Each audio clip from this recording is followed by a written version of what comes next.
So my name is David Cage and I'm the writer and director of Beyond. Now in Japanese.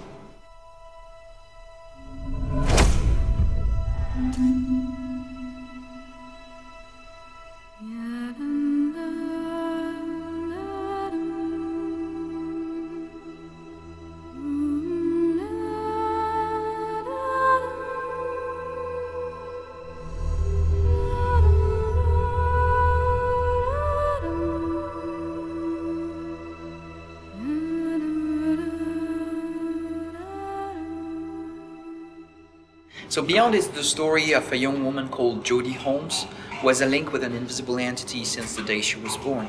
So she doesn't know if this thing is a spirit, a ghost, or the soul of someone who passed away, but this presence is always there around her.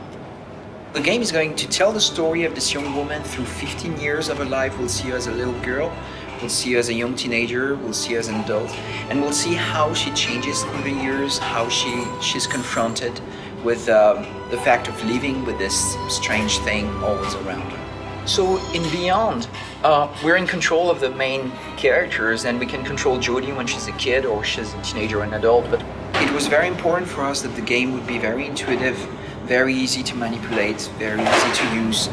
We just need to let the player see the image and he will know instantly what to do. And so the interface is very discreet, it's really minimal, and everything is done just using the right and left stick to interact with the environment. We also have a new interaction system where we use these little white circles in the environment, and the player just has to move the right stick in the direction of the action just to unfold the movement.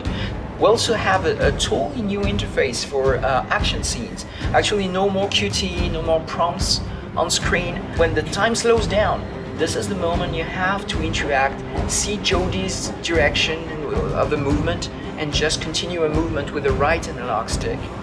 And just press a button and switch and become the entity. Suddenly you become a ghost, you're invisible, you can fly, you can go through walls, and you can interact with matter in a very, very specific way. You also have the possibility to see the auras of the different characters, and each aura has a different color. You can see these colors and it tells you what you can do with these characters. So you can, for example, choke them, even choke them to death if that's what you want. Or you can possess them and then you can control them and make them do different things. You can also interact with objects. You can blast them, and depending on your power, you can blast objects of different size, even buildings at some point. All these different interfaces combine to create a very fluid and organic experience. And the direct consequence of that is that actually there is no more game over in the game. We totally got rid of game over situations. This is a scene where Jodie is chased by the police forces. She's in the train, and if you wake her up, she has a chance to escape before being captured. But if you didn't wake her up, totally different version of the story. The cops arrive, and they discover that she is the fugitive they're looking for, and now you can be captured.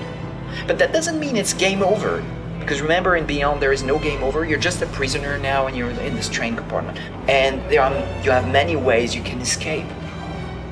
Let's go back to the version where you were chased, you managed to escape, and you can access to the roof of the train. On the roof of the train you can access to a very different sequence and fight against these guys again. You know, sometimes when you talk about interactive storytelling, some people think that, oh, this is going to be just tons of cutscenes that I just watch and just press a button every 20 minutes. But actually Beyond is really not like that. It's really the player, through his actions, who actually tell the story. So no cutscene, it's really the player who is the actor of the experience. I hope they will give a chance to Beyond, because it's a very unique experience, and arigatou gozaimasu.